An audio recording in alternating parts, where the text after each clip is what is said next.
Hey everyone, Murders Across Borders here. I sound really chipper for us to be talking about a murder, but anyways, Kate here, and I'm introducing us because today is Val's turn to tell the story. Yeah, it's your turn to sit and I just get to sit enjoy back and while. relax, Yeah, which is gonna be really hard because I'm really chatty today, so I'm gonna have to. Yeah, so basically it is currently 9:30 and we got together at 8. And I love talking to Kate, just so we're clear. We've been just chatting for an hour and a half, and it's like we're not even, because we always ramble at the beginning of our episodes. So yeah, Half of it could have been on this episode too, because it's been a lot about stuff that could have gone on here. Yeah. So the first thing we wanted to talk about, well, I know that there was another first thing, but I've already forgot what it is. The second first thing. The second first thing we wanted to talk about is can you remind me how it's called, the abortion thing? Roe v. Wade. Okay, yeah, that. So we wanted to say that we are pro-choice people. I've had an abortion when I was 21, and I am glad that it was a fucking difficult decision, but I am glad that I did it. I don't regret the doing it. I'm sad that it had to happen, but I'm glad there was an infrastructure in place for me to have one safely, and I didn't have any consequences. And again, I was 21, even though it was like I was on the pill and I got pregnant, and I had been dating my ex, who's the father of my kids. We had been together for like a year. I was in my second semester of university. Like, it was not, and we were living in the basement of my parents' house that was already crowded because I have two younger sisters. So it was not an option to keep it. And it pisses me off that you have laws in 2022 that prevent women from having control over their fucking body. Like, once the baby is born, nobody gives a fucking shit about the baby or even the mother. You don't have paid leave. And again, I'm in Canada. Doesn't affect me directly, but it still pisses me off. Like, we have mat leaves here. We have allocations from the government. The government sends me money every month because I have kids. And imagine we don't have that in the US. You don't have that, and you're stuck, and you could go to jail for an unwanted pregnancy or for any reason of losing the baby, even if it's accidental. It's disgusting, and I'm sad for America. And I saw today that Justin Trudeau, our Prime Minister of Canada, said that women are allowed to come to Canada to have an abortion, but we have an election coming up, so I'm unsure if he's saying that just to win points, because it wouldn't be surprising. But hey, it's better than being against it, I guess. Well, the big thing is like the safety of it and having it like, well, like I'm not like in favor of like full-term abortion where they're like the baby is like ready to be born and you're like, never mind, don't want it anymore. I don't even think it's a possibility. No, I don't think so, at least now. But like there's too many things. Like there was the governor or someone that said that even ectopic pregnancies should not be allowed to be like, you're gonna die. ended. Yeah. And it's just like, I don't know, like, and for rape or assault or like anything like that, where like, or just I don't know, or just because you moment. can't. Yeah. Well, and like I was saying earlier, I found this, like, I need to read how the lady worded it because she worded it so well, which is like, guys can control their reproductive rights and like their like systems and like when they do it and when they don't or any of that. But like, we have no control over like when our egg is released and when we're fertile and like if something happens. And like, I mean, I know there's like the whole consent thing of like, well, the baby didn't ask to be murdered or the baby didn't ask to be made. And I'm like, I didn't ask to have reproduction. Like, I didn't ask to be like forced to be this like carrier of babies that like, yeah, and I have no desire to be a carrier of babies. And so it's just exactly. Like, but I don't have any right to have that. So it's like, so my options are like, don't have sex or be open to an accidental baby. Like, yeah, which can kill your sex life, honestly, because it's just like mentally all the time. It's like, I don't want to get pregnant. Like, and so it's just like, and that's a huge buzzkill when you always know that it could like, and so many people get pregnant on like the pill or on. But if you ban like, abortion, are you gonna ban masturbation? Like, because that's all those babies that died. I mean, that's billions of babies, you know. So I'm very there's the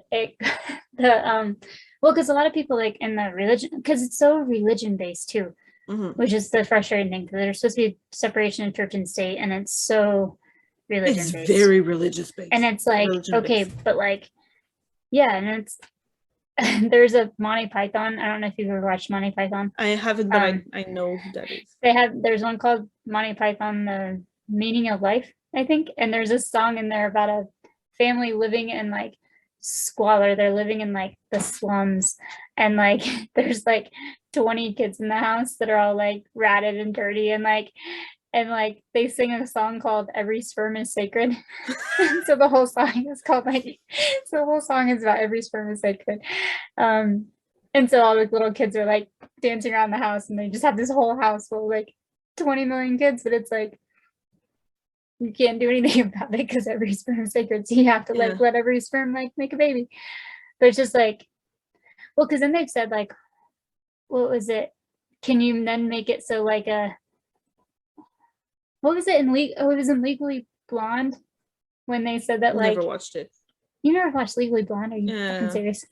No, we're gonna have another conversation about movies. Well, they said something about like it, because in one of the clips they're talking about this guy who like hasn't been paying child support for his kids, but then he like wants the rights to his kids or something, but then she's charging him for like abandonment or something. And so they're like, well, since he was a sperm donor, could you technically like charge him for like abandonment for every like sperm that didn't make a baby, and like that like should have made a child when they tried to like do the in vitro or something and it didn't or something. And it's like, where are the lines? Like the lines get so.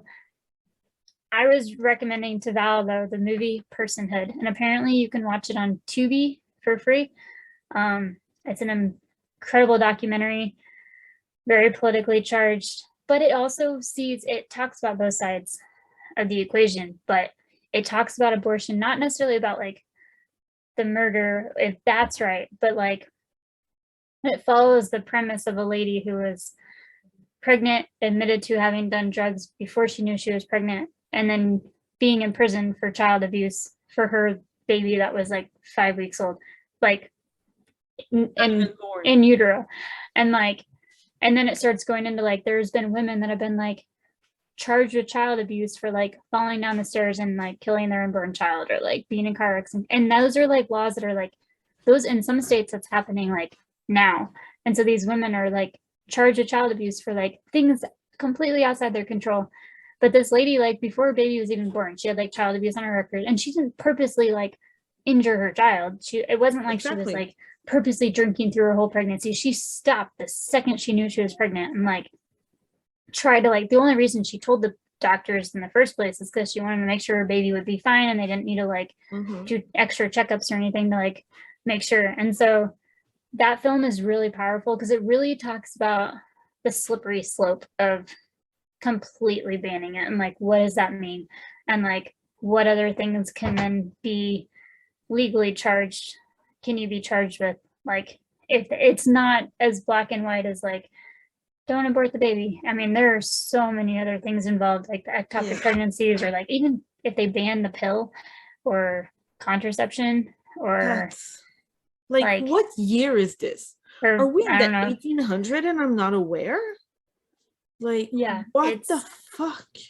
And I watched the show Handmaid's Tale, but it's getting creepy of how like accurate it could turn into in the future. Like, I don't know. Well, if something goes bad, you can move here. I'm just gonna move to Canada. I'm just gonna we're just gonna live in your basement. Yeah, just come here. Come in the cold.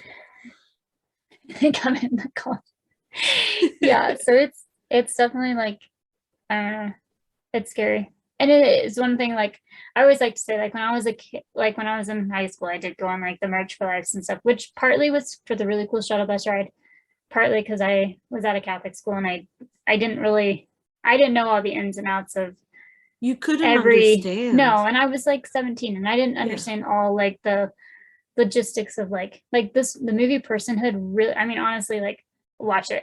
Like it opened my eyes to just how many like the legalities of things, and how it's not just a straightforward like, oh, I don't want this baby, I'm gonna get aborted. Like there are so many other things at risk of like, I mean, like this lady being charged with child abuse, because it's like, or what happens if you try and have a baby and you have a miscarriage? Are you gonna get charged with something then? Exactly.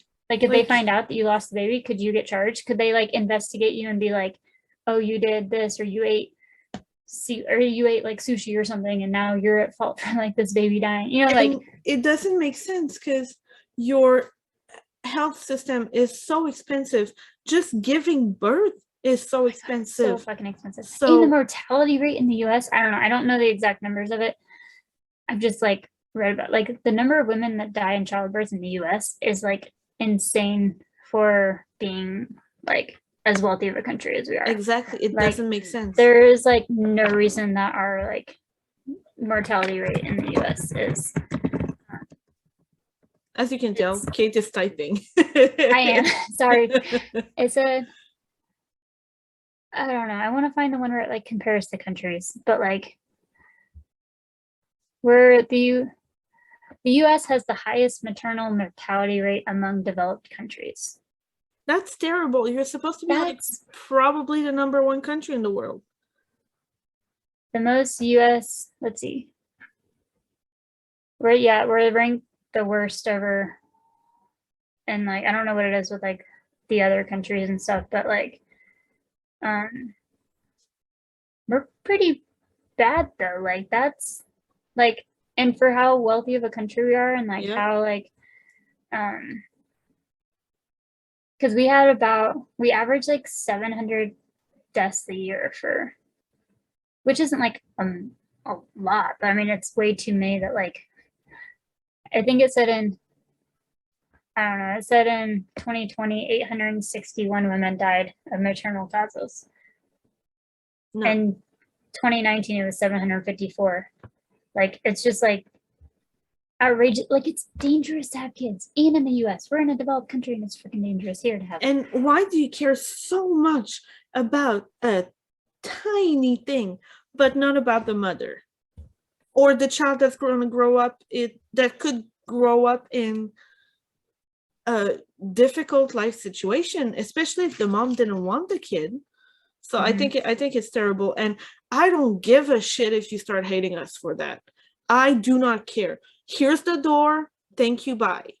I don't care. Like I would love for every baby to be and like born in a supportive home and have what they need, and for the baby, like I understand like so many people want to have adoptions, and it's like I get that. Like I get that everyone's always like adoption's always an option, but a lot of times those babies like they get molested in the foster system or beaten or abused.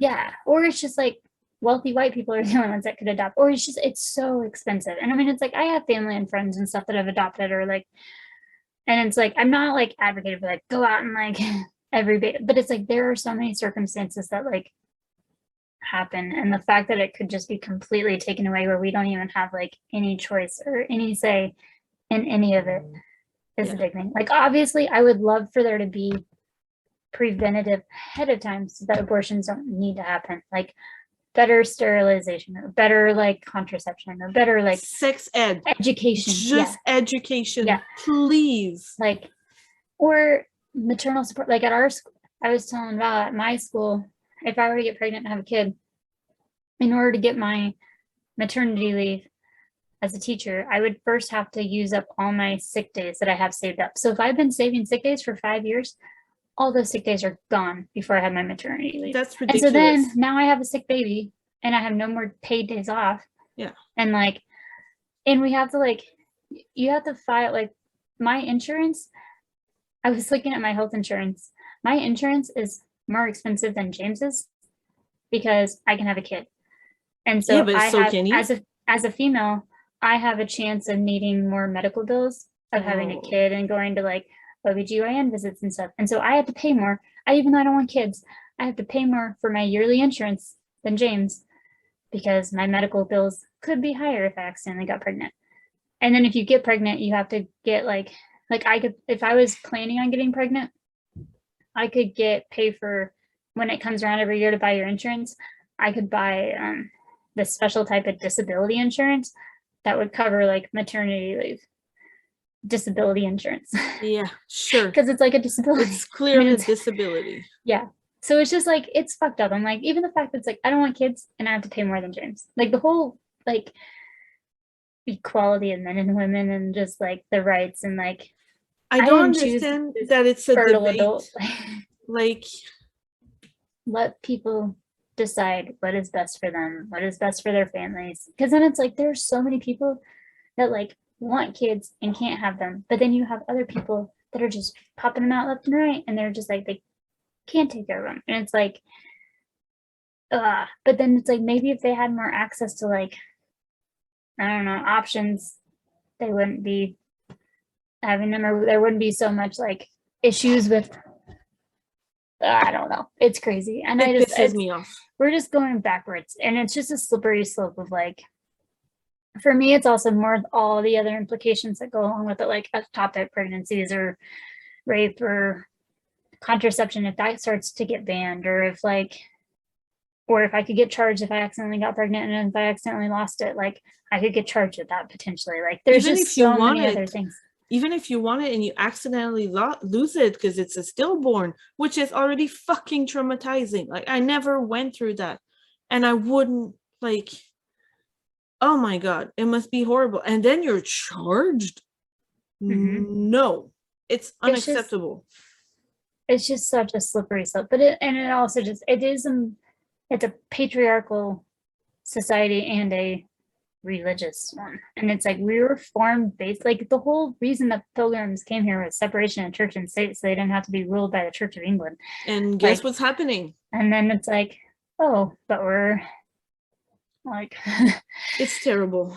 Doing it again here. Yep. So I'm gonna have to I don't know, because I haven't researched it a whole lot, but it's getting close. I mean, there's a big chance that it could get passed from what it sounds like. I need to like it hasn't research. Passed yet. It hasn't passed yet, but like, it hasn't been. Will. But apparently, like they have like the majority or something, and they've written up this draft that they have a majority that could then pass it. And I mean, it's like, you know, it's like I'm not like go get an abortion to everyone I meet. Like I'm not like, oh my god, like yeah, but it's also not options. Our call. Like no, if it's not your body, shut the front door. It's not your option. And especially when it's like all these men making the choices or super religious people making the options. And it's just like, it's disgusting. I don't want them governing my body and what I can do. Well, even the fact that like, and I don't know about in Canada, but from what I've heard in the US, it's like super hard to even like get like sterilized in the US, because you have to be like, well, what is your husband gonna want kids? Like, are you sure? Like in some areas, like they won't do it unless you've like had 3 kids or like you're a certain age, or like, well, there's like, all these stipulations to it where it's like, why can't I just say at 21 years old that I don't want to have, you know, it's like, yeah. And if down the road I regret it. But like, it's not the doctor's right to be like, no. There's a quick solution. It's just a vasectomy is reversible. Everything for women is fucking complicated. And we deal with it on top of having period and bleeding to death basically every month. And like, oh, people get uncomfortable with that. Oh, wait, do you not like having your body controlled by people? Oh, sounds familiar. Huh? But like, I got my tubes tied when I think I was 30 years old. So it must have been like 3 years ago. It was before I was with Sean. But I wanted to have a big family. I wanted to have 4 kids. And after my second one, I realized that my now ex-husband was not helping. And I mean, that's part of the reason, like, I don't want to elaborate on that.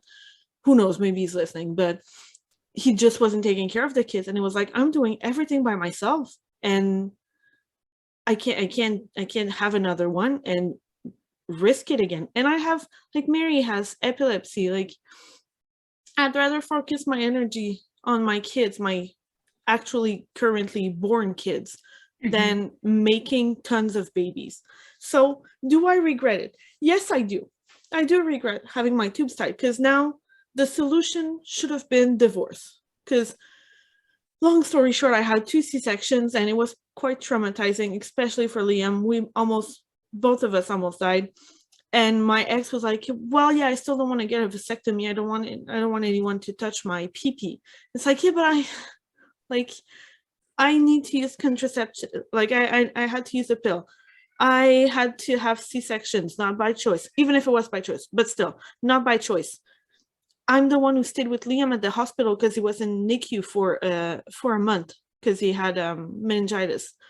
And like I had everything on my body. I mean, pregnancy is hard. I fucking hated being pregnant. And all I'm asking you is a little snip, and you don't want to do it. So I got my tubes tied, but really I should have just divorced him. Like I was already thinking about it. I just didn't do it. Like I did it 2 years too late. But now that I'm with Sean, I wish we could have a kid together. But at the same time, it's like, yeah, life happens. There's a reason. So, and he's an awesome bonus dad to my kids. But again, I hadn't said it yet. I said it in my head, but my doctor was like, well, are you sure? You're quite young. I'm 30 years old. I'm not that young. Like, I have two kids. It's enough. I don't need to make 1,000 kids. Mm-hmm. And my mom told me that when she had my sister, so my youngest sister is 6 years younger than me. So I was an accident. My mom decided to keep me. And then 6 years later, I had my sister. And when she was busy giving birth, she decided for sure she was not going through another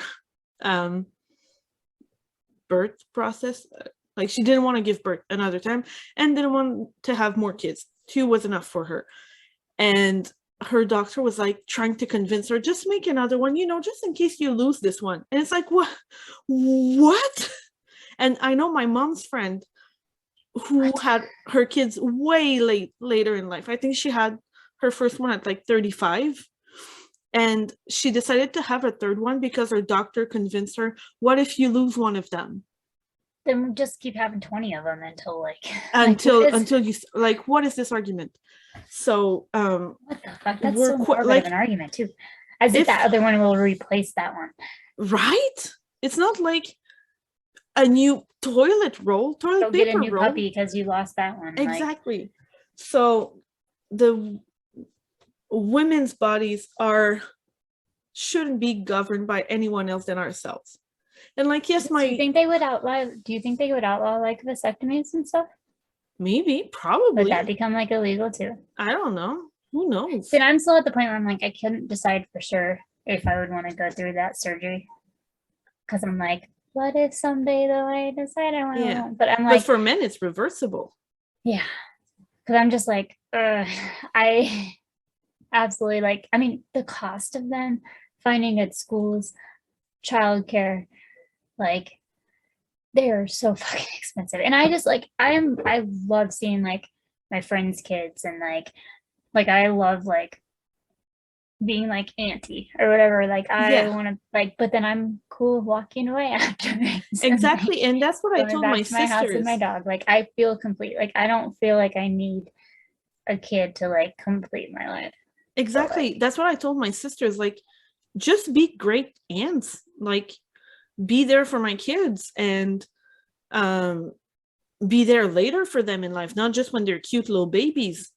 I don't fucking care if you have kids or not. Like, of course, if you have kids, I'm gonna love them. But it's okay if you have a pupper. Like, I'm gonna love the pupper. Although my middle sister has a terrifying, huge dog. So I think he's cute on pictures, but terrifies me in person. But anyway, I really wanted to take a moment to like send my support to America, and like I really hope for you that it won't pass. I don't understand why we're having that argument.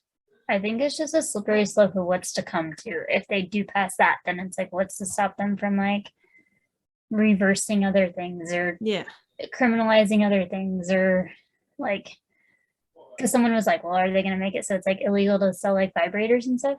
Are those going to be illegal? Like, is anything that like goes along with like masturbation, is that going to be illegal? Yep. Or like, it's just like, like what's going to happen with all those steps? And it's always like, I don't know, I always feel bad for the people that like, it's so easy for like like high school pregnant girls, like they have to walk around with a sign of it, but the guy that knocked her up at a party, they're like, Don't whatever. have to deal with the consequences. I mean, they might have to pay child support, they might pay something, but I'm like, it just is like, I don't know. We didn't choose to be born the fertile human. And then I feel bad also for all the people, not just women, what is it? Humans with uteruses. So not just women, but Yeah. all the humans with uteruses that they've also been speaking up about, like how traumatizing it would be as if they accidentally got pregnant and the mental damage that would do to them if Of they had to be course. forced to carry the baby, but they are male. Yeah. And so, or whatever they identify as, but they have a uterus. And it's like, so yeah, not just women, Yeah. but like every uterus owning individual and like what they could be subjected to with like, because even, yeah, I mean, just that, like if they get pregnant, like that could be really, really traumatizing for them as well and And stuff. And so it's like, I'm super pro LGBTQIA, yeah, everything. It's just everything, like, all the letters. We really want to be allies and inclusive. And Jesus, your body is your body. Like we cannot go back 50 years in the past. mhm. And I say we, Well, I'm not that in America. person but just worded it so well when she was like, we didn't consent to be human carriers either. Like I didn't yeah, I didn't consent to choose have to be this. a I woman. didn't consent for like that egg to have dropped right when the sperm hit it. Like I didn't like, it wasn't like I like chose that. Like, but now that's something you have to like live with and stuff. Yeah, But like, that's terrifying. it's just, yeah, it's a slippery slope. But Yeah. definitely check out the movie Personhood because Yeah. it really kind of lays out some of the stuff and it makes you think in a different way about If you need some convincing. legal implications and stuff. But yeah, and just the legal implications of it all. So I don't know. Separation of church and state, people. Yeah, church can go away. Like, please. If you want a kid, have a kid. If you don't want the kid, don't have the kid. Like, and don't tell people how to live their life. I don't fucking care if you want kids or not. If you do, I'm gonna be happy. If you don't, I'm gonna be happy. Like whatever floats your boat, you know. And it makes me really sad and pisses me off. And Sean was like, "My country, ladies and gents." Like, in the selfish argument, I hate the selfish argument. Like, oh, it's selfish to not want kids. It's selfish for me to have a kid because I didn't want to be selfish, and now this kid is stuck with me, and I only have them because I didn't want to be selfish. Like, and so I had them. You know, and like then you raise your kid and you hate him or them, and I like that happens too often too. Of like the parents are just like, and another reason why I didn't want more kids. Not only could I focus my energy on 2 kids instead of 8, but also climate change is real, y'all. I would like my kids to have a planet to live on, and we're already too many humans. So who's being selfish by wanting 25 kids? So again, I'm not judging you if you do. Just saying, like, I'm the oldest of 3 sisters, 3 girls. I'm the oldest sister. Anyway, you know what I mean? And I had to take care of my baby sister, and it pissed me off. So imagine in a family of 25. Well, my big thing too is like for any of my like Christian followers or family or friends that listen that are like pro-life or wouldn't want it for themselves, at least pause and think about like what it could mean for like what the like that's why I'm like, oh, they need to watch the Personhood movie. You guys, like, you can want Roe v. Wade to stay, but you personally be, for you yourself, be pro-life or go let Roe v. Wade stay, and then you go work at like a pregnancy crisis center or a women's shelter, or like go help out so that you can be supporting women so that maybe they don't have to make that choice, but then you're kind of helping provide an outlet for the women. Like if that's what your stance is and you're super hardcore on it, go support the women, go figure out a way to like help them so that these choices like don't need to be made. Like how many kids are hungry every day at school? And it's like a lot. Yeah, but I didn't have the choice to give birth to the kid because otherwise I would have been to prison. Dirty. Yeah. We have, I mean, there's some kids that are rough homes. Or and Yeah. then they have like so many kids though, or there's so many siblings, or oh, mom just had another one. It's just like, Yeah. oh gosh. And some people just love having kids. I mean, they're not gonna, Yeah. they're not necessarily not, they're not necessarily having these kids. I mean, because abortion is legal. They're not necessarily like not having the kids because of that, but like, still just I don't know. But it's already a problem if you're now. pro-life, at least try and think about like the implications of it, even for pro-life people. Like, you could be as hardcore pro-life as you want, and you may get charged with something then if you accidentally lose your kid. Like, just think about those implications too. Yeah, what it does to you. Or if you get pregnant and you realize I don't want that baby, but you're pro-life. Like, I'm trying hard not to judge people. I kind of do when it comes to that, and I'm really feisty about this. But like, again, I wanted to have kids my entire life, and I did end up having kids with the same person that got me pregnant in the first place. It was just not the right time, and I didn't want that kid to grow up in poverty in the basement of my parents' house, and where my other two sisters were also living. And it was not a big house, and I was in university. And like, when I had Mary in 2014, I was not rich, but I was better off than when I was in university, working a minimum wage job, part-time, and going to school. Like, and you were probably in a better place mentally to then raise a kid. Yes, and I'm glad that I did get these 3 extra years before being a mom to enjoy being a young adult. And I'm glad that when, like, I got pregnant like this, when we decided, okay, I'm going to stop the pill, I got pregnant by the end of the month. Like, it was that quick. So it doesn't surprise me that I got pregnant on the pill. And same thing for Liam. But I was already, like, I had Mary when I was 25. And I feel like it was a good time.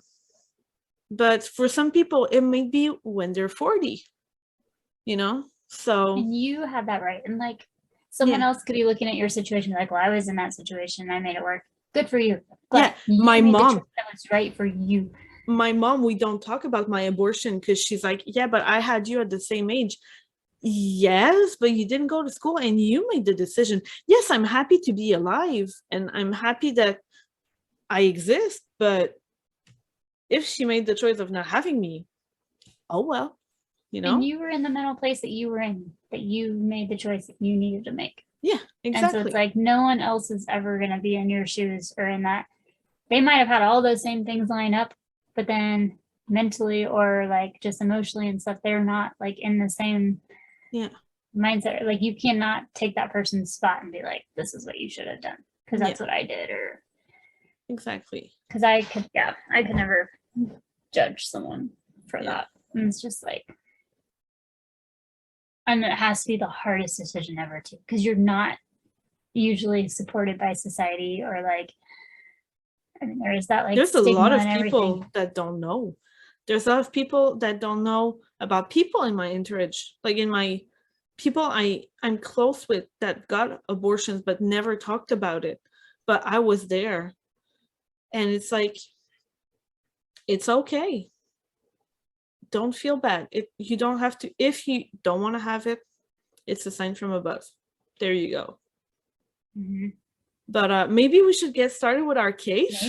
It's already 10 p.m. Maybe I'll put the chapter in there, or if you want to skip ahead, I'll figure out how to do the chapter. So I can be like, because we've been recording I think I can retroactively do that, where I can be like, skip to this part if you want to. I think I can go back and do that part. Yeah, I should be able to. So I can go back and figure out how to like skip ahead to this part if you want to skip all this. Yeah. So are you ready? Yeah. So I have my little map of Canada. So basically today I decided to do Too Close for Comfort story. It's a murder that happened in my hometown and I know the victim. I will tell you how I know them at the end. I'm just going to tell the story and then talk about my relationship with this person. It's not someone I was close with, but it's someone that I know, someone that was in my school. So, little map. It happens. I'm gonna figure this out eventually. This stupid Quebec and Montreal and the states and provinces. I will figure this out eventually. A province is like what you call a state. I live in the state of Quebec. Okay. And I live by Montreal, which is a city. Like you live maybe by Denver. Close enough. 2 hours.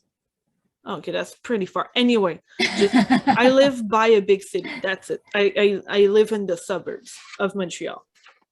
But so my hometown is Brossard in French. Because I know you like my French. I love it when she speaks French. Honestly, like I have notes, but I know the story by heart because it's been since 2007. So I know the story by heart. So I have notes, but I'm probably just gonna wing it. You don't even need those. Yeah, I don't need those. But so Brossard is on the east side of Montreal. So technically, Montreal is an island. Well, not technically. Montreal is an island divided on the divides the South Shore by the St. Lawrence River, and I live on the South Shore. But Montreal, it's kind of complicated. Like where the north points, for us, it's the east of Montreal. Like Sean made me realize this year. Well, in 2021 when he moved here. So when I say Montreal North, it's actually the west. So I don't know why we're fucked in Montreal. They just like flip it? Yeah. Like let's say this is the north, but we look at Montreal like this. Like it doesn't make sense. Like for me, Brossard was have fun in geography, kids. Well, why do you think I'm that fucked in geography? Except for U.S. states and capitals, then she's good. Again, born in the wrong country. Well, maybe with the abortion thing, I was born in the right country. But anyway, so to me, growing up in Brossard, I lived in Brossard up until I was 26, 27, and I thought it was in the south of Montreal. Not at all. It's on the east. It's very much the east. Where I live right now is the south of Montreal. But you're considered the east? I'm considered the South Shore. I live on the South Shore. But the thing is, Montreal is like this, like in diagonal. So Brossard is here, and I live in this area here. So I'm on the South Shore. This is the East Shore, but it's gonna be, we have the South Shore and the North Shore. So again, as I said on the map, if anyone else is completely confused, join the club. Join the club, exactly. So we are in Quebec. So basically, go higher. Oh, sorry, I just noticed. We are located above the New York State and close enough to Vermont. For instance, I think going to Burlington, Vermont takes me maybe an hour. Yeah, maybe an hour. Okay, and I'm planning a vacation. Yeah, I'm telling you, just come here this summer. We won't go anywhere. So from where I live to the border, it's about 35 minutes. And if you leave from Brossard, it's like 45 minutes from the border to go to the state of New York. I'm trying to think what's the closest city, and I will get back on that eventually. Like when you cross the border, what city is there? I don't remember at all. But we're just above the state of New York, super close to the border. And so yeah, Brossard's my hometown. I love that city. This is where I grew up. It was a great place to live in the 90s. Well, I was born in the late 80s, so my memories are more in the 90s and 2000s. So it was founded in 1968. And so basically, Brossard was a lot merge with cities, unmerge, merge, unmerge. So the latest merger and demerger happened in the early 2000s, and we're going to get back to that later. So Brossard used to have a small town feel, even though it's like 10 minutes from downtown Montreal. So basically, especially where I used to live. So Brossard is divided, our districts or neighborhoods are divided by letters. For instance, I grew up in the P sector. My high school was in the N sector, or M or O, in this area. My elementary school was in the V sector. Now the rich neighborhood, like the $1 million houses, are in the L sector. So Brossard is divided like that. And it's so simple. Like if you say I live in the P sector, I know that you live northwest in Brossard. If you say I live in the O sector, I know that you live in the southeast. So That is such an interesting way to split up a I know, right? area. It blew my mind. So instead of saying like I'm from the south side, it'd be like if like in Rich Shots, like if you were in the south side, that's kind of like the ghetto area. Or like maybe you live on well, the east yes, live on the east side of Wichita, then you're like in the richier part, or like you live in this little area. But like it makes sense because for me, I know that when we were looking for houses, or even when we were looking for apartments, when I was with my ex, I knew that I was never going to live in the A and B sectors because these were the ghettos. I'm using quotation marks here. There were like the poorer districts, and like you don't want to go walk there at night. You might get robbed, or but again, it happened to me on broad daylight. Somebody grabbed my ass while I was walking at like 3 p.m. on my parents' street, which is a busy street. But anyway, so Brossard used to have a very family, small town feel in the 90s. And the reason I live where I live now is because it reminds me so much of my childhood, like the memory that I have of Brossard. So because it's so close to downtown, Brossard grew exponentially over the past years. So in 2002, my parents bought a house in the P sector. Again, it's like a low and middle class, low to middle class. Like people are okay money wise. They're not rich, but they're okay. They're not poor. So they bought the house in 2002 for $94K, like 94000. And today, obviously they renovated it a lot, but today it's worth like 450K. And that was at the beginning of the pandemic. So now it must be even more. wow. And it's a 4-bedroom house. So they got it for 94K. It's crazy. That's insane. And like my mom was making a little less than what I'm making now. And it's like, now Sean and I are looking to buy houses, and if you're lucky, you're gonna get an okay house, like an okay fixer upper for 400K. It's crazy. And so just to show you how population grew, like how Brossard exploded since its creation and even since my childhood. So in 1958, when the town was created or founded, I'm not sure if it changes anything, but everywhere it said founded, there was 3,400 people living in Brossard. In 1991, there were 64K people living in this town. And in 2021, it's over 91K. So it really exploded. And like where my high school is located, past that neighborhood, it was fields. There was nothing for miles. It was just like farmland. And now we have like a huge shopping district, and like they built all these expensive condos around, and that area just exploded, and now everyone goes to Brossard. And like in the 90s and the 2000s, the only thing there was to do was to hang out at the mall, which happens to be 3 blocks away from where I grew up. Like it was 10 minutes to walk there. And so I just spent all of my free days hanging out at the mall with my friends. And now the mall is just slowly shutting down because nobody goes there anymore. Like That's all the like big, my hometown. yeah.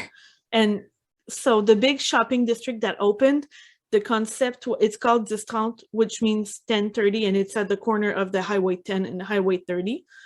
And it was inspired by like in New York, where you can just take your car and go from a store to another, which I think is stupid. Like, why are we doing this in a place where it's fucking cold since 6 months out of the year? Like, I'm exaggerating, but at least 5 months. They go from, like, if you want to go to a store, you need to go in your car and go to the store. And then if you want to go to another store, it's probably at the other side like Oh, because they don't have the 2 miles malls, and so away. you have to go Yeah. to So the individual place. I don't understand why it works, but it does. Like I even work there, and even on Wednesdays we were busy. I wonder if it's like a lot of times people when they went to the mall, they would like focus on like I want to go to American Eagle, but I don't want to deal with all the crowds and the Yeah, maybe like the high it school makes kids sense. milling around the mall. So if I want to go to American Eagle, I'm gonna go to American Eagle because that's Yeah, like I mean, if you're needing to go like clothes shopping and hop around all the stores in the mall, that's handy. But I yeah, guess if you have like I go to Maurice's all the time. I just need to go to my store and like I and don't need to like, yeah. but yeah. And when we Uh, go there, it's usually like we're gonna go to the movie theater, and around the movie theater are most restaurants.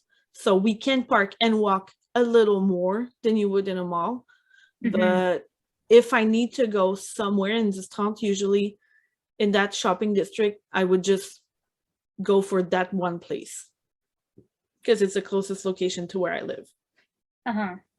Um, so another detail that I mentioned, the mergers and demergers, in 2002, the city of Brossard, along with several other cities, merged with Longueuil, which is another city east of Montreal. It's maybe 7 minutes north um, from Brossard. And the cities unmerged or demerged or whatever how it's called in 2006, and it's going to be relevant, I promise. But our police department is still under the Longueuil administration. So when I was in high school, we used to have a police station in Brossard, and it's closed. It's now in Longueuil. So I'm gonna try to keep that story short because I couldn't find as many details about it. Like I curiously couldn't find that many details. I had to dig a lot, and I couldn't even find court documents. It's weird, but I found enough articles to add some meat. So again, as I said, not only is it in my hometown, but I went to school with the victim. So I'm not sure if I know the murderer because the name rings a bell, but it could be because even when the murder happened, I saw it in the newspaper. So maybe and it's such a common French Quebec name that maybe I know the guy, maybe I don't know. So let me take you back to 2007. We are all emo kids, and in 2022, we are still emo kids listening to the same music. We have our studded belts, we have our band T-shirts, even though that's exactly what I still wear. No, studded belts, I'm over that. We all have our skating shoes. I still wear DC shoes to this day, and I'm a mom. And we're in 2007, we're probably still blasting I Write Sins Not Tragedies by Panic at the Disco and Misery Business by Paramore and Elena by My Chemical Romance. You know, like that period of time, like that Gen Z is idolizing right now Is that like for Green some Day? reason. Does Green Day be emo? It's their Almost. later stuff, yes, but they were a punk band. Like I Yeah, was okay. more of a punk metal kid, but recently I realized I was more emo than I thought I was. More than I'd like to admit. So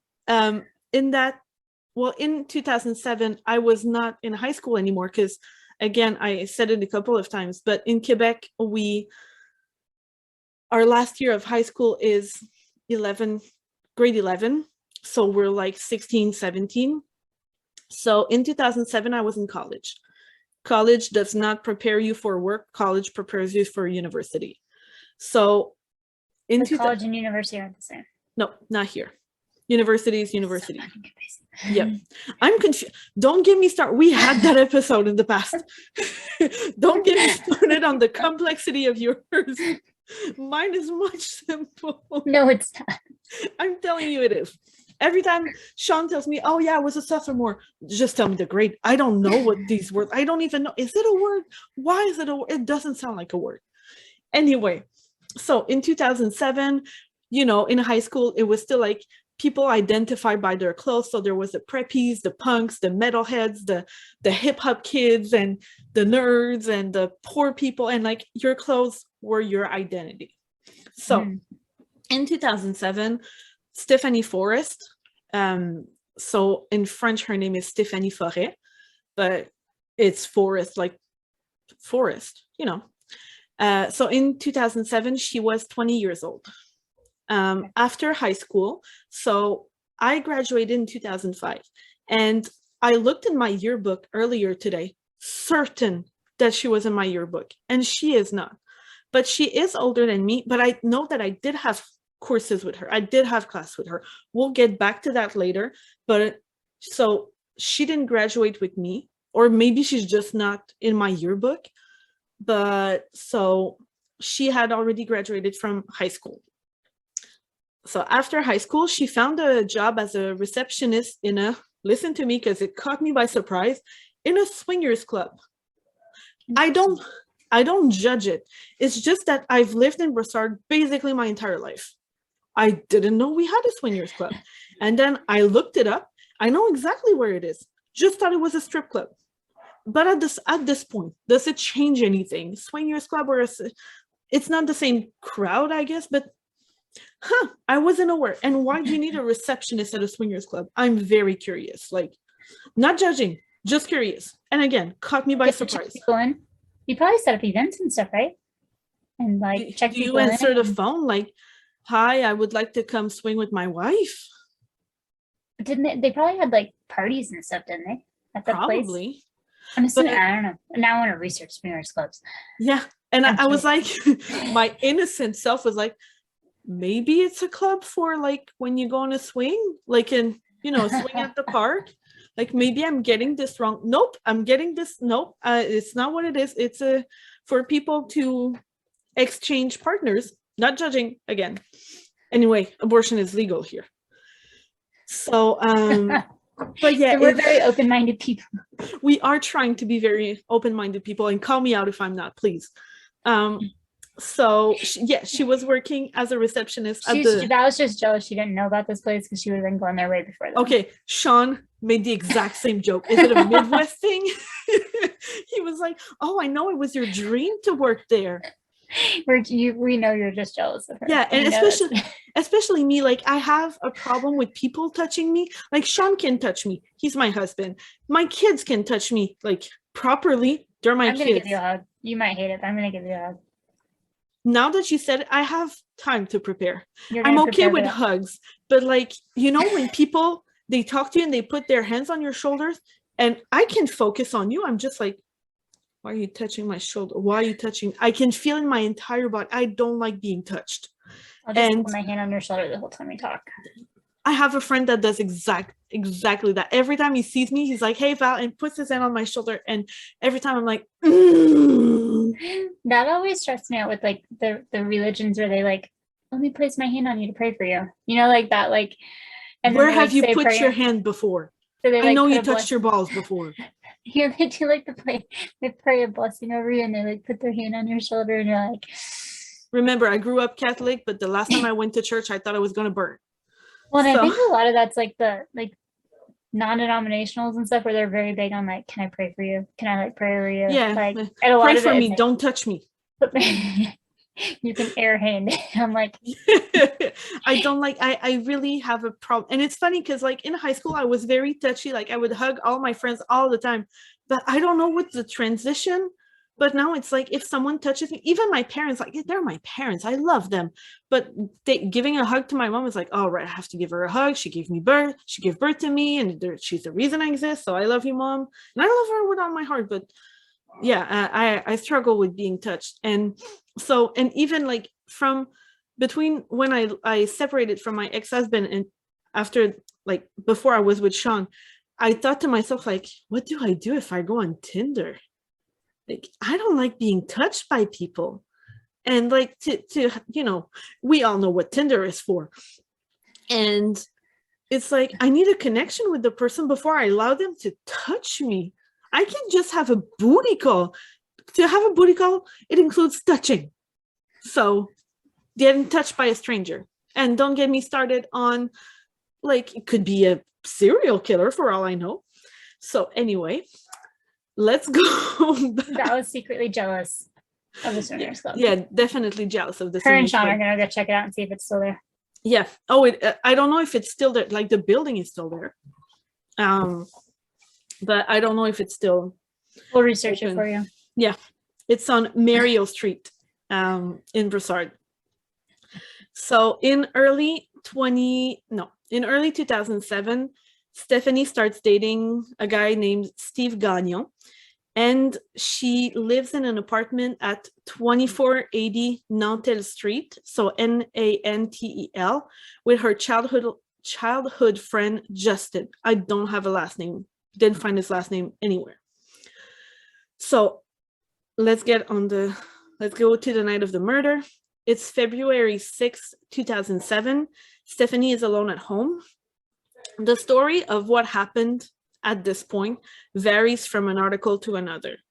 Like it, even from, I even saw a testimony from the father, and some stuff differs. So I'm gonna tell you the two main ones that came out that are like common, but it's one of nobody's gonna know. So either she spoke on the phone with her boyfriend Steve for a few hours, and the articles said a few hours, and Steve was out with his friend. So she was alone at home just to watch movies. Her boyfriend didn't live there. He didn't live there. She lived with her roommate. Boyfriend was out. Steven was out. Steve was out, and her roommate Justin, which is her childhood friend, wasn't home. So where was I? So yeah, Steve was out with his friend, and he spoke on the phone with her for a few hours, and he told her that he had a friend who needed a place to crash for the night, and he was coming over. So when the doorbell rang, it was the friend named Raphael Charon, really proud of my French here, who was 23 years old. So Stephanie hung up the phone when Raphael Charon rang at the door. And that was just a little after midnight. Another article said that he was actually a friend of her roommate, and she wouldn't let him in. So either way, Charon got inside the apartment. 15 minutes later, a lady living in the next building apartment, because this is an apartment building, 2480 Nantel is an apartment building, and right next to it, I think, if I remember correctly, it's like 6 units or 8 units. And the next apartment building, there's a lady named Nicole Villeneuve who lives in that other building, like right next to the 2480. Do they share like a balcony or anything? Or do they share like a porch or anything? Like Nope. Are these outdoor apartments where they look kind of like houses from the outside? No, it's like a plaza. I don't know how to, it's like if you get in the street, you can only go back like this. It's only apartment buildings, but they're all like separated by 8 units. Okay. It's 6 or 8. I don't remember exactly. It's right next to my high school, and I've been there a lot. But some of them share walls, right? Does she like share a wall with this person? It's 2 units on each side, and then another building, and then another building. So between the buildings are the parking lots. Okay. And this neighbor though, was she in the like? She's in the next building. She's across the parking lot. Exactly. Oh, okay. I wasn't sure if it was one where they like share the wall where she can like hear between the wall type thing, or if it's like a no. Okay. So she gets getting the visual people. Yeah. It's important. Somebody. Remember, it's after midnight when he got into the apartment. So 15 minutes later, a lady named Nicole Villeneuve opened the door because somebody rang. And who opens the door at midnight? Honestly. But in that neighborhood, who knows what could happen? I don't like this place. So this was a shady neighborhood. It's a shady neighborhood. It's not like the ghetto place that I don't remember if I said it on the air. Yeah, I did. The A's and B's where I would never live. You couldn't pay me to live there. But that was that was trashy. Even in the early 2000s, well, mid 2000s. So Charon knocked at her door, and he told her that he needed help and he wanted to call the police. And Mrs. Villeneuve, Madame Villeneuve, it's because her first name is French, I'm gonna go with Madame because it makes more sense in my brain. Noticed that his hands and jacket were covered in blood. So what he told her was that he was drinking with friends and got beaten by people he was having trouble with. So like maybe the wrong crew. Why do you not look to the people? I know. The only thing he asked her once she called the police was a cigarette, and he went and smoked it on the stairs of 2480 Nantes Street. Who did he call? The police. Oh, he called the police. Yeah, I'm not sure if it's her who called the police, but he asked that the police is called. Yeah, so I'm not sure who talked, but the police got there. So when the police got to the apartment building, Sharon was sitting on the stairs smoking a cigarette. Again, it's past midnight. Why aren't you home? So I don't know if anyone stayed with him, and he's covered in blood. And he just sat on this lady's porch. Not this lady's porch, in front of the porch where Stephanie lives. Oh, it's so even worse. To her porch. He went back to her porch and just to smoke the cigarette. So I'm not sure if it's because no one in the building answered. I don't know. What did the lady say that he said on the phone? Just that he had gotten in a fight? That he had gotten in a fight. And okay. But also, I was gonna say it later, but the guy seemed to be high. And turns out it was high on coke. So he was not making a lot of sense in what he was saying. I read an article that did mention the testimony from this lady, Madame Villeneuve, but she did say that there was a lot of things, a lot of mumblings, and a lot of nonsense.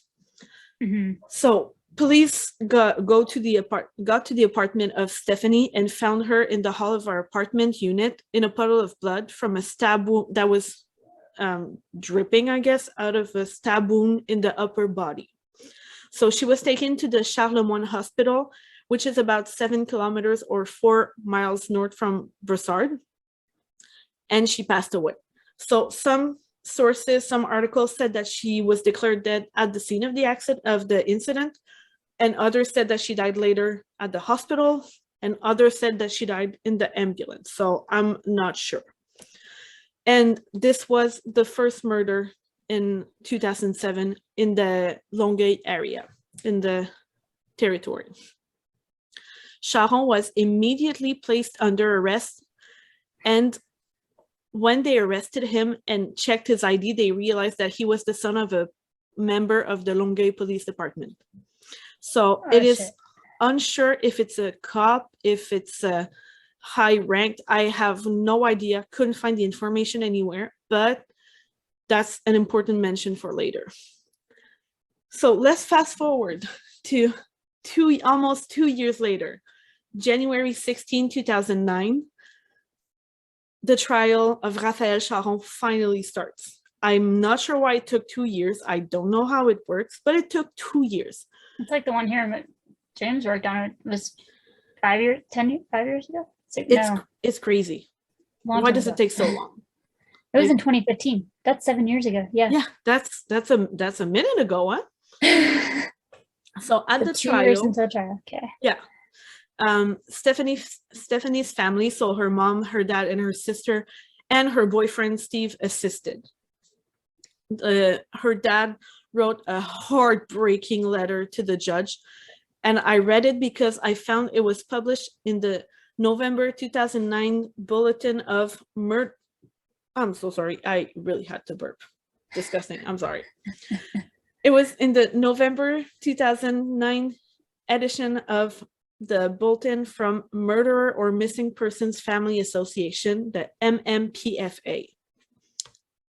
Honestly, I thought about reading the letter, like translating it, because, it's my job to translate, but I'm done with translating today. I don't have a brain for translation, but just let me tell you, it is a heartbreaking letter, and I hope I never have to go through that. So he talked about the fact that Stephanie was well loved by her relatives and numerous friends. He talked about the fact that a child should never ever die before their parents, and they really admired her. They wanted to remember the good memories that they had with her, and her sweet laugh or laughter, not sure which one is okay, and her joy for life. One thing that broke my heart, he deplored, or what's the other word? Like, he was mad at the fact that the media talked more about the fact that the murderer was the son of a cop or a member of the police department than his daughter. It doesn't matter who this guy is from. He killed someone. He ripped a family apart from a loved one that didn't deserve it. And so there were more articles and reports about the fraternity between cops and supporting Sharon's father than anything for the family of Stephanie. So that would be sad. That's frustrating. That's disgusting. Not for the family at all. Yeah. Like, he killed someone. It doesn't matter if he has the best parents in the world. You killed someone. You fucking disgusting person. So I did so much research to find out what happened in the trial, but I couldn't find I could find articles about the beginning of the trial, about the story, but I couldn't even find what was the sentence. I did find in the bulletin that I mentioned from the MMPFA, her dad addresses it. So he wrote like a piece. It's like articles from people who are dealing with murders in their families. And so he wrote a piece about the case and then added the letter to the judge. So this is where I learned that there was one testimony of a neighbor hearing cries for help the night that Stephanie was murdered. And he also added that Sharon was condemned to 12 years in prison for second-degree murder. So there was no signs indicating that the murder was premeditated. Yes, thank you. But yeah, and it was, I couldn't find the source, but apparently the guy was high on coke. Not being a drug person, I ask around people I know who have tried coke in the past, and not that it leads you to murder, but anything can trigger you, and you're high on dangerous drugs. So and also, according to the article from the father, Sharon was known for being violent, extremely violent. I just don't get why that's a second-degree murder. Well, it was not. I mean, I get that it wasn't, but then it's like, how do they even prove that it wasn't? Like, why did he go there with a knife after midnight in the first place? And what could she have done in 10 minutes that would, exactly. And I guess we will never know the reason. So one of the reasons was that she didn't want to let him in. But in one of the cases where her boyfriend or neighbor said, not neighbor, but roommate said, oh, he needs a place to crash. Like, I understand, like, I was in my 20s. Well, I was 18 in 2000. No, I was 19. Anyway, I wouldn't want to be alone with a guy that I barely know. Like, they knew each other because from her boyfriend or roommate, depending on the source, but they were not friends. So it's like, why do you want to have this guy crashing at my place? I don't know him. Yeah. So there's a possibility that he would have killed Stephanie because, listen to that again, that's from the article from the dad, because I didn't find this in anywhere else. He would have killed Stephanie because she threatened to call the police if he didn't leave, but there was a warrant against him for refusing to abide by his probation rules. So he was out on a probation, but was not respecting the rules, or I don't know anything about. But then he called the cops on himself anyways. I know, it doesn't make fucking sense. Yeah, that's weird. So that's the story of the murder of Stéphanie Forêt. That's so sad. And so, but wait, I know her, remember? Oh yeah. Okay, I'm gonna do my very best to not be insensitive, because honestly, my heart breaks for her parents. She didn't deserve that, but she bullied me so much in high school. She was not the worst. I have a person, like my top bully, honestly, I wish they were dead. I didn't wish that they were killed. I just wish they died. They just, or I don't know, just a pigeon shit on their head would make me happy. But she bullied me a lot when I was in 8th grade. So she was in a couple of my class when I was in 8th grade. And like, I was victim of sexual abuse when I was a teen. And while I was going through that, she bullied me a lot. And there was like one time, like, I like putting stuff in my hair, and it was even more when I was in high school. Like I would put chains, or I would put bows or flowers, and for Christmas I would put like I would make exactly the same bun as I have right now, and I would put garlands over. Oh, that's like so over cool. it. Yeah, I know, right? But one time she took her lighter and tried to set it on fire. What the fuck? And like she was in I think it was in 9th grade. She was in the same locker aisle as I was, and I didn't pay attention, but my best friend happened to be in the locker behind me, and she turned around me and she said, Val! And I noticed like she was trying to set my hair on fire. Again, I'm trying to not be insensitive because, you know, teenagers are assholes. Okay.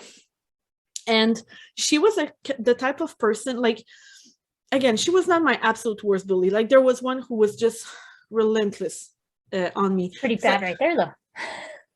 I know, I know it's pretty bad, but because she's dead and she was murdered brutally for no reason, I'm struggling with hating her. But I know that when I learned that she was dead, it was one of my best friends from high school, not the one that saved me from having my hair burned, but my second best friend. And when she told me that, I didn't have any reaction. I don't want to say karma, because I do believe in karma, but I don't think it was justified in that case. Yes, she was an asshole. She didn't deserve to die. No. She didn't deserve to die. But I do struggle like with the fact that her dad said that her sweet laughter would be missed, and it's like she was awful. She was awful to other students. And like, for example, when I was in high school, like I wasn't a nerd. I was a geek. I just didn't know it yet. And geek was not a term in Brossard in 2000. And like I'm really bad in math and science, but like I was in advanced French and advanced English classes, and I succeeded at everything except for anything related to science and numbers because I hate that. But she was like the kind of teenagers that was like too cool for school, and like on breaks between classes she would go smoke outside just because she's cool. But like, relax, bitch, you're 14 years old. And like she was the type of person that would like throw spitballs at you in the back of your hair, or like land on your shirt. And it's like, again, not a behavior that you deserve to die, but you're still an asshole for doing that. I wonder how she was as she got older. Yeah, I wonder too. And not saying that being a receptionist at a swingers club is like reflective, but at the same time, I don't know. Like, okay, maybe there was a lot of money to be made, but there was also a lot of drugs, and like that's not a nice place where it is. And so another thing that was interesting that I actually learned not long before we started recording. So basically my middle sister, we're not blood related, but like she's the daughter of my stepdad. And so we are not blood related, but she's been like, I've known her since I was 8 and she was 5. So she's my middle sister. Yeah. But so basically my middle sister knows every fucking one in Brossard. Everyone.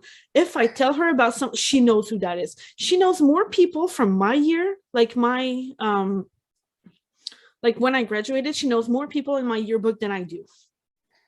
She knows everyone. And her boyfriend, who she's been with for, I don't know, 10 years at this point, he's older than me, but we have a lot of friends in common, or like his very best friends, I know them. So like I know them because we went to school together, or they're just a bit older than me. But he said that he did remember that girl, and he used to have to defend one of his friends. I don't know if the friend was a girl or a boy, but he had to defend that friend so many times because Stephanie was severely bullying that person. So it's like, I don't feel anything towards her. I think it's sad that she got murdered. I think I don't even want to imagine how hard it must have been for her parents and sister. Mm-hmm. But she was not a good person. Maybe she was to her relatives, but to the rest of the world, she was a fucking asshole. And so I'm trying not to be insensitive, but she did make my life hell. Like, she could have burned my hair. I know it's silly, but it's like, how about not being an asshole? And again, often bullies, there's a reason why they're bullies. It's because they come from bad families, or it's difficult at home. So it's like, do I feel sorry for her parents, or was she just a bad kid, or was she just a bad kid at school to be cool, or was she from a terrible family? I don't know. And I tried to search like the names mentioned on Facebook, couldn't find anything. Like, if Raphaël Charon did serve his 12 years in prison, he would be out today. But I didn't find anything. Because he never really talked about like his motive or anything. Or there wasn't like... Again, the only thing that I found was from her dad in the article on the MMPFA, saying that he didn't want her to call the cops because he was breaking his probation. But then you call the cops? Yeah, because that doesn't make sense. Yeah. Then you always wonder, it's like, is there more to the story, or is there like some like connection, or was he like, I don't know. And another crazy thing is that where my middle sister lives, it's not right across the street, but it's like 30 seconds away from where my sister lives. And it's like, yeah, you really should consider moving at some point, because this is not a nice neighborhood, but their rent is super cheap. So I don't think they're going to move anytime soon. But that was the story of my hometown murder that I still can't tell how I feel about There's some mixed feelings about that for sure. Yeah, because I definitely don't think she deserved to be killed. No, and it's like you mourn her passing, but then it's like who she was as a person. That'd be hard. I knew as a person. Who you knew her at, especially when she was like 14 or whatever. And it's like, yeah. Because like you said, you don't know what trauma she was going through or whatever, what things she was dealing with, but it's like, she definitely made everyone else's life. And then that's sad. It's like, that's not the, like, I don't know, a lesson to people, and not let it, like, don't let those be people's last memories of you, of like being. And again, when my other best friend, Marie-Ève, or let's just call her Mary, when she told me that the girl was dead, and I remember I was in college when it happened. Anyway, college is preparation to university here, but I remember we were together and she said, but Val, Stephanie was murdered. And it's like, she was not my friend. I hated her. She made me want to die. Like, I was never actually suicidal, but as a teenager, like, when you know, okay, today was a bad day, I got bullied, but I have to go back tomorrow. And in the 90s and in the 2000s, when I was in high school, middle school and high school, like, unless you were being physically assaulted, the school was never going to do anything. Like, so, but she's not in my yearbook. So, and she's like 2 years older than me, or 1 year older than me. So, maybe she graduated before me. But that I really hesitated about doing that story because I don't want to sound insensitive, but at the same time, like, I thought it was important that I had a story about my hometown. Yeah. I had that conversation. And your connection with her is definitely interesting, though. Yeah, it's like, how do I feel? Like, we always feel sympathy for the victim, but in this case, it's like, I don't. Like, I never thought that she deserved it. Never once. But I don't care. Like, I don't have to see her. I don't have to, like, and it's like, you feel bad for her family that they don't have their daughter anymore and their sister and stuff. But like, And even like if my kids were terrible teenagers, I don't want them to, I never want them to die. Mhm. Like, I should die before them. And I don't, I don't even want to imagine how terrible that must be. But again, who knows what her life at home was. Like, maybe there's a reason why she was like this, or maybe she was just hanging with the wrong crowds. Mhm. And like it's silly, like, but I remember one time she threw a spitball and it stuck to my ear and it grossed me out because it's like it's your saliva on my ear. Like she would, That's just mean and petty and yeah, and it's like, why? Just let me live. Just, I don't want to have anything to do with you. And like in my last year of high school, which is grade 11 here, I became friends with a lot of her friends because we were in dance class together. And but I could never forgive this girl. Like, no, I don't care. It's in the past. Yes, it traumatized me, and it was really hard, except especially in 8th grade. But definitely didn't deserve to die, and I for nothing, yeah, you know. And just a senseless murder. it's not just like an accident. It's exactly a senseless murder. And that's what I was talking about with Sean. Like, he could open his yearbook and probably half of the kids are dead today, either by suicide or accidents, or like so many people that he knew in high school are dead. And I can think of 3, including her. Like, and hers was a rough one. Hers was the roughest one. Like, I know that one guy when I was in 11th grade, he overdosed on steroids. And I think another, I don't know if this girl was in my grade or not, but I know that there's a girl that was in my high school that died from cancer pretty young, like not long after. It must be like 15 years now. But hers was again, that don't feel anything, but like my heart breaks for her parents. And I really hope that no one from Brossard will listen to this episode, because I probably do sound insensitive, but I tried to tell the story as it is, and then boom, she's my fucking bully. And it's hard because it's like, I mean, you feel sympathy for the victim and sympathy for the family, but then also like you were her victim of her at one point too. So it's like I had nightmares about my hair burning for so long. I mean, and it's like I remember thinking to myself, like, I'm gonna cut my hair short, like maybe not to my shoulders, and never put anything in my hair again. And kudos to my best friend who was like, no, you don't let her ruin that for you. You put stuff in your hair all the time. Please do. Aww, so kudos to Nat. Natasha, my best friend from high school. But even when I talked to her about that case, she was like, oh yeah, she died. Okay. Like, my best friend was never bullied because she's a fucking tough girl. Like, she's 5'2" and the most terrifying person in the world. I would never want to get into a fight with her.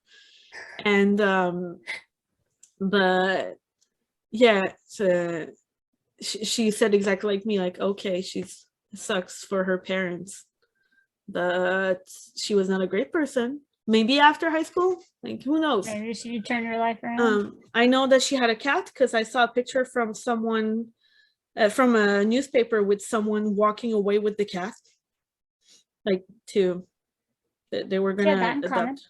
Yeah, so we both left cats. But yeah, that was my hometown story. Wow. Yeah, that's an interesting one, and an interesting little twist in there. Yeah, with your connection with her. Yeah, and so senseless, just like a random coked out stabbing. And I remember the first things that I heard, not from newspapers, but just from people talking about it, because when that happened, I used to work in that neighborhood in a grocery store, and people said that it was somebody stole Coke from her, or she owed money for Coke or something. So there was always a Coke aspect, but I had no idea. Maybe it had to do with Coke, but couldn't find one trace of her being related to the cocaine. Mm-hmm. So who knows? Because you don't really know much about Justin or Steven either, really, of like kind of what crowds they ran in, or. And even the first time I saw the name Steve Gagnon, I was like, oh my God, is that the Steve that I had a crush on in high school? Not at all. It's not even the same last name. Like the person I was thinking about, their last name starts with a P, so not Gagnon. But like, it's probably people that I know. And I told my sisters, like, when the episode is out, go listen to it and tell me if you recognize any of the names. But yeah, that was a tough one, and I really hesitated to talk about it. Well, it's hard too, because you don't know if there's people you know nearby that who would knows? listen, if anyone finds us. Yeah, we got to 100 downloads. Is it this week or last week? I thought we were at more than 100. Yeah, but we got the report like, oh, you got your 100 downloads. Okay, I thought we hit 150. Oh, maybe. I checked. Pretty sure I checked yesterday, and it said 100. But so basically, for the past it's been 2 days, maybe 3. I decided to start watching 90 Day Fiance.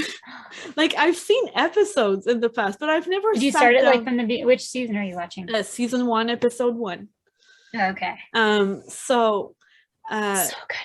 Yeah, when we don't have the kids, it happens a lot that we sleep in the living room, like a slumber party. And so I just decided, like, okay, we're gonna fall asleep to 90 Day Fiance, and Sean fell asleep like that.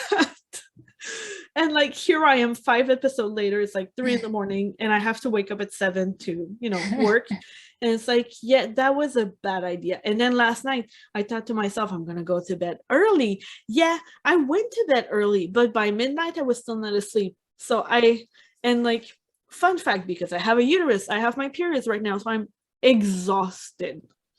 Like, I'm living and getting rid of my blood through my uterus. Oh no, I'm not pregnant.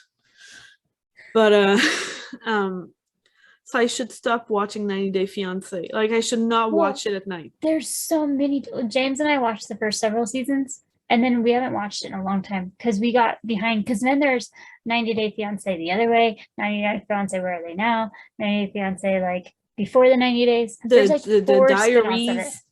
Yeah, there's like 4 spinoffs of it. Who are the main characters in season 1? There's a girl from Russia named Aziza. There's a girl from, I want to say Colombia, but it's a Portuguese speaking country, so it might be Brazil. Her name is Carillian, something like that. There's she's not the one with Paul, is she? There's Is that the one with Paul? I absolutely don't remember the guys' names. Yeah. There's a girl, definitely one from Colombia, who is very hot-blooded, named Paula. And there's there's a girl, I think her name is Aya, and she's from the Philippines. Paula. Is Paula the one living in Oklahoma? Yes. Yeah. And Sean told me, like, this is the next town from where he grew up. Like, he's from Bartlesville, I think. The one, I asked my dad where that was. He told me it was by Tulsa. Yeah, it is by Tulsa. Okay. Yeah, because my dad grew up in Oklahoma and all his family's there. Mm-hmm. What was the Portuguese girl's name from Brazil? I don't. It looks like it's spelled Carillium, but it's not how it's pronounced. But she's like 21, and she's marrying a Mormon guy. Yeah. Oh my God, that was season 1. Oh, I liked those 2. I wonder where they're at now. I need to watch those episodes, and like, those are some fun ones. I need to go back and just like binge watch those while I'm like doing. Yeah, because I'm watching them right now. James and I need to go back and like catch up on like the more recent seasons, because one of my coworkers, our coworker who watches this, she's watching it too, and so she's big into watching it. And then I've got my little brother watching some of the episodes and stuff too. But I'm big into that one. But also, Married at First Sight. Do you ever watch Married at First Sight? I know what the show is, but I'm not there yet. Okay, so Married at First Sight, but then what's even better than Married at First Sight is Married at First Sight Australia. Okay. Because Married at First Sight Australia is like fucking crazy. And like they do like dinner parties every week where all the couples get together for these dinner parties. And then at the end of every week, they get to choose if they get to both vote and say, are they staying together? Are they getting a divorce? Mhm. So they get to decide throughout the show. Whereas in the other Married at First Sight, I mean, they could still leave at the other Married at First Sight, but they pretty much just go until the end of the 8 weeks. But like this one, they make a decision every week. Like, are you going to keep going or are you going to leave? Are you going to keep going or are you going to leave? But then this one, like the America one, they like go the whole time. But like, there's been ones of like couples like cheating with each other and swinging like in the group and like all sorts of stuff. It's crazy. The ones in Australia are like nuts. It's so much more dramatic and fun than the American version. So definitely, if you're gonna pick one of those, watch the Australian version because it's fucking nuts. It's funny. I think we could have like a podcast just talking about TLC shows. Oh my god, we should do a total spin-off on that. We're way too we could obsessed totally with TLC. do it. We could totally do a spin-off podcast on and just like us TV talking about reviews. shows. We totally could, which actually wouldn't be a bad idea in the future. I could totally see it. Yeah, that reminds me, that's what I wanted to talk about at the beginning of the show. Sean and I watched Tick Tick Boom. I heard that one. It's a movie by Lin-Manuel Miranda, who did Hamilton. Okay. And your crush. Yeah, huge crush. But in Tick Tick Boom, it's about Jonathan Larson. Yeah, I'm pretty sure that's Jonathan Larson. It's about his musical, his coming to creating the musical Rent. But the show is about his musical Tick Tick Boom, which is right before Rent. And I had never even watched Rent. So then we watched the movie. Well, the movie adaptation of the musical. And if you want to spend your night crying your eyes out, it's about Rent is mainly about the AIDS epidemics in the 80s and 90s. And I knew about it. I didn't know the extent of it. And that's just in New York. It's not like across the world. It's just in New York. But Tick Tick Boom, there's Andrew Garfield, who is my favorite Spider-Man. Like Sean and I went and rewatched all the Spider-Mans with Tobey Maguire and Andrew Garfield. And Andrew Garfield is the new love of my life. Okay, after Sean and my kids, obviously. But the guy can sing. Not only is he the amazing Spider-Man, the guy has a voice. Like, I don't even know who this is. I need to look him up. Yeah, look him up. Watch The Amazing Spider-Man. And if you want to have your heart broken, watch Amazing Spider-Man 2. But I'm not gonna. Well, I mean, the movie came out in 2000. I don't even know if I've seen any besides the Tobey Maguire one original and the one after that, maybe. Well, the one after that is Andrew Garfield. Okay, maybe I didn't watch that one. I don't know. I haven't seen him in a really long time.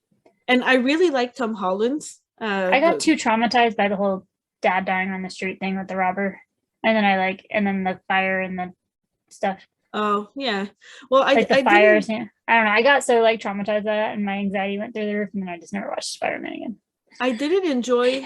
Well, I didn't hate, but I didn't enjoy the ones with Tobey Maguire. They're a bit cringe, but you have to keep in mind this was the early 2000s, so it makes sense when you put your mind back there. And I had watched the ones with Tom Holland, but then we went and watched Spider-Man No Way Home, Far From Home. I don't remember. I think it's No Way Home, like the latest Spider-Man. And Andrew Garfield's in it. And then there's a scene that happens in the movie, and Sean started bawling his eyes out. And the entire theater were bawling their eyes out. And I was like, okay, you saved in the Spider-Man movie? In the new one, the latest one. And so Sean was like, the fact that she didn't have a reaction confirms that you haven't seen the movies. So we went back and spent the entire weekend watching all the Spider-Man movies. And then I understand why everyone was crying. They're crying their hearts out. because I did. now Now that I'm I know. really confused. Now I'm gonna have to like watch all this and figure out why everyone's crying. But like his Spider-Man is like too cool for us. He's just like, because we have Tobey Maguire, who's like an awkward teenager. There's Tom Holland is really good. He's like a dorky, geeky, but also badass Spider-Man. And then there's Andrew Garfield's like the Spider-Man that's the Peter Parker that's way too cool. Way cooler than I could ever be. So he became my favorite Spider-Man like 20 years later. I guess I'm still just confused that there's so many Spider-Mans. Are they all different storylines? Yes. Like, okay. They're different universes. And different universes. Yeah. In the Marvel universe, there's a multiverse, so it's like different realities happening at the same time. But like, isn't it like the same, like... You are gonna need to watch the movies, girl. I'm just so confused by the Spider-Man and how it, like... I don't know. Like, so it's not the same story with his grandpa and everyone and the whole, like... Yes and no. There are some events that are the same. There are some events that differ. But it's the same characters. So is it just a way of them remaking the movie, but being like, oh, this one happened in a different universe. We just want to change the storyline up? Nope. It's in the comics. It's different timelines. Not timelines, different universes. And if you want a quick immersion into the multiverse, you should watch Spider-Man. It's on Netflix and it's in cartoons. It's in animation. It's such a beautiful movie. We watched it, like Sean and I watched it together probably in 2020, and then for a good month, my kids were watching it like 8 times a day. I think it's Into the Universe. Enter the Multiverse. It's on Netflix. I will send you the I have not watched Marvel in forever. I watched it some before, and then James like hates Marvel movies, and so we haven't really watched them ever together. But like, it's okay, my heart hurts. Okay, so I've seen the Tobey Maguire original one. Yeah. With the creepy fire. That's what it was, like the house burned down and with this grandma on it or something. That part traumatized the shit out of me. But then wasn't there one where there was an evil Spider-Man? Like in the black skin suit or something? Yeah, Okay. It's Venom. Okay. Yeah, I've seen that one. Okay. Long time. These were like when I was like in high school. I don't even know. Probably. Yeah, the Venom is not great. Not in the Tobey Maguire universe. Because he's in the Tobey Maguire universe, and then there's a Spider-Man in a different universe. Yeah. And they're different Spider-Mans. Yes. They're still Peter Parker. They're just it's a different universe. Does Peter Parker know he's in different universes? In the latest one, yes. I don't know if they knew prior to that, but in the latest one, yes. That's when everyone balls their eyes out. Yes. It's like in the Truman Show. It's honestly the best fan service I have seen in my entire life. Okay, I'm gonna have to watch all these. I'll watch them for you sometime. Yeah, but I'll do a review on these. You have to watch from the first, like from the Tobey Maguire, then Andrew Garfield. I have to watch that one again. You can fast forward that scene. Fast forward that scene. I swear that traumatized me. That's when my anxiety started. Not really. Yeah. I don't know if it traumatized me, but I remember I did not enjoy Tobey Maguire's. I just thought it was cringy. But again, it was the early 2000s. I guess it makes sense. Now I need to go back and watch. I just thought they kept remaking Spider-Man. Like, why the fuck do you just keep remaking Spider-Man? Okay, now I'm going to go watch this. The characters are the same, I'm gonna but the stories are not. I don't know when I'm going to have time to binge watch this because I'm also watching like 30 shows. 30 million shows. And I need to watch Pain and Gain. Yes, because I want Kate to do her next case on that. Like I begged her to do it on that. So we'll figure out when I can write that one. Yeah, but okay, next task for Kate is to go watch all the Spider-Man movies. Yeah, but Pain and Gain first. Okay, that one first. Yeah. It is 11 here. I have to go to bed because I have 3 days worth of sleep to catch on. I love it how this is an hour and 40 minutes, and I think your case took like 30 minutes. Maybe 30 minutes. I will definitely put chapters on this one so people know where to like start here. There you go. If you want to hear Kate's mind blown about Spider-Man. Yeah, Gotta hear. there you go. If you want to hear us being pro-choice, listen at the beginning. But here's the murder story. And here's, don't forget to put the twist. Like, why do I know the victim? Twist. Here we go. Okay, I'll work on chapters. That'll be my job. Yeah. Okay, let's stop recording. Bye, everyone. Bye.